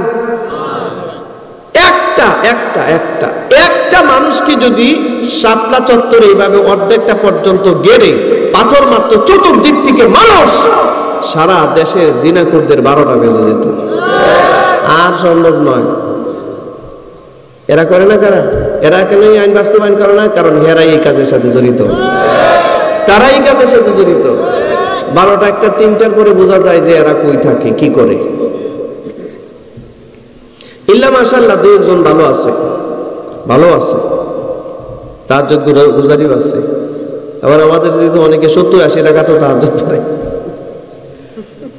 70 রাকাত তাহাজ্জুদ পড়া আমি কল্পনা করে পাই না, কিভাবে সম্ভব? হ্যাঁ, ডিজিটাল ঠিকই কইছেন। আবার ডিজিটাল নামাজ তো আবার সময় লাগে না, ঠিক কিনা? আমরা যখন সফর করে ঢাকায় যাই, বাসায় পৌঁছলে পরে ফজরের টাইমটা কাছাকাছি টাইম থাকে। এই সময় যদি শুয়ে যায় তাহলে আর ফজরের নামাজ পড়া কঠিন হয়ে যায়, ওঠাটা কঠিন হয়ে যায়, এতে ক্লান্তি থাকে না। যার কারণে আমরা গিয়েই চেষ্টা করি উজু করে তাই নামাজে দাঁড়ায় যাওয়ার জন্য, যত ফজর পর্যন্ত অপেক্ষা করি, ফজরের নামাজটা পড়ে তারপরে ঘুমাইতে যাই। তো এইখানে 2-4 রাকাত, 8 রাকাত, 12 রাকাত নামাজ পড়লে যতটুকু সময় লাগে আমি হিসাব করে পাই না যে 70 রাকাত নামাজে কেমনে হবে, এটা সম্ভব না। তো এটা যদি কেউ এশার পর থেকে শুরু করে তো ফজরের আগে শেষ করতে পারবে না, তো ঝামেলা হয়ে যাবে। তবে কম্পিউটারের মতো বললে হবে, ডিজিটাল পদ্ধতিতে বললে হবে, এটা আবার বেশি সময় লাগবে না। আমাদের মসজিদে দেখবেন ডিজিটাল কিছু মুসল্লি আছে, হ্যাঁ আছে না? এরা জুমার খুতবা চলতেছে এই মুহূর্তে যায়, গিয়ে কোন রকম 2টা রাকাত নামাজ পড়ে দৌড়। না কাবলাল জুমা আছে না বাদাল জুমা আছে না এলাকায় এরকম? কাবলা জুমা পড়ে না, বাদাল জুমা পড়ে না। কি ভাবতেছেন আপনি? কাবলা জুমা পড়ার দরকার নাই, বাদাল জুমা পড়ার দরকার নাই, এটা বাদ দিচ্ছেন কেন? আর 5 ওয়াক্ত নামাজ পড়বেন, রাজি আছেন তো সবাই? যাই হোক, যেটা বলতেছিলাম সেটা হচ্ছে আল্লাহর কোরআনের বিধানগত আহকামাত, বিধানগত যত আয়াত আছে, এই প্রত্যেকটা আয়াতের বিধান আমার বুঝে আসুক আর না আসুক 100% সমর্থন এই আয়াতের পিছনে আমার থাকতে হবে, ঠিক কিনা? 2, তাজিমান, কোরআনকে প্রাধান্য দেওয়া। সারা পৃথিবীর যত সাবজেক্টের সামনে আসুক সব সাবজেক্টের উপর আমার কোরআনের জায়গা, ঠিক কিনা? এটা মনে থাকবে? আল্লাহ তৌফিক দান করুক। অনেক কথা আর বলা যাবে না। এরপরে আয়াতটা শুধু তর্জমা বলে আমি বয়ান শেষ করে দিচ্ছি। আল্লাহ তাআলা রাসূলকে সান্ত্বনা দিলেন এই আয়াত। যখন নবীজি সাল্লাল্লাহু আলাইহি ওয়াসাল্লাম গিয়ে দাওয়াত দেন, মক্কায় একটা বাজার ছিল উকাজ, বাজারে গেলে তো মানুষ বেশি পাওয়া যায় না, তো বেশি কিছু মানুষ নিয়ে নবীকে দাওয়াত দিতেন। তো আবু জাহেল এবং তার ওই গোয়েন্দা বাহিনী এসে হই হুল্লোড় করতো, চিল্লাচিল্লি করতো। নবীজির মন খারাপ হইতো। আল্লাহ তাআলা বললেন, নবী মন খারাপ করেন কেন আপনি? ওয়াকাযালিকা জাআলনা লিকুল্লি নাবিয়্যিন আদুওয়া। আরে এই যে ইসলামের শত্রুতা করা, কোরআনের শত্রুতা করা, আমার দ্বীন, আমার তাওহীদের বিরোধিতা করা, এটা শুধু আপনার জমানায় নতুন কিছু না। ওয়াকাযালিকা জাআলনা লিকুল্লি নাবিয়্যিন আদুওয়াম মিনাল মুজরিমিন। মুজরিমদের কাছ থেকে, পাপিষ্ঠদের কাছ থেকে, পাপিষ্ঠদের মধ্য থেকে, মুজরিমদের মধ্য থেকে, জাহান্নামীদের মধ্য থেকে এইরকম এক জাতের বিরুদ্ধাচরণকারী সর্বযুগে সব নবীদের সময় ছিল। সব নবীদের দাওয়াতকে তারা বাধাগ্রস্ত করেছে। ঠিক তদ্রুপ ওয়াকাযালিকা জাআলনা লিকুল্লি নাবিয়্যিন আদুওয়াম মিনাল মুজরিমিন। আপনার কালেমার দাওয়াতকেও তারা বাধাগ্রস্ত করছে এবং সামনেও করবে। তবে এদের পরিচয় হচ্ছে এরা আদুওয়াম মিনাল মুজরিমিন। এদের পরিচয় হচ্ছে এরা মুজরিম। এরা কি? মুজরিম শব্দের অর্থ হচ্ছে পাপিয়া, পাপাচার, পাপিষ্ট। এমন কোন গুনাহ নাই এই গুনাহটা করে না। মনে রাখবেন, আলেম ওলামার বিরুদ্ধে যারা জবান খুলে, কোরআন সুন্নাহর বিরুদ্ধে যারা জবান খুলে, কোরআনের বিধানের বিরুদ্ধে যারা কথা বলে, এই সবগুলোই এই মুজরিমিনদের অন্তর্ভুক্ত। আর এই মুজরিমিনদের ব্যাপারে আল্লাহর ঘোষণা কি হাসরের মাঠে? আল্লাহ তাআলা বলেন, ওয়ামতাজুল ইয়াওমা আইয়ুহাল মুজরিমুন।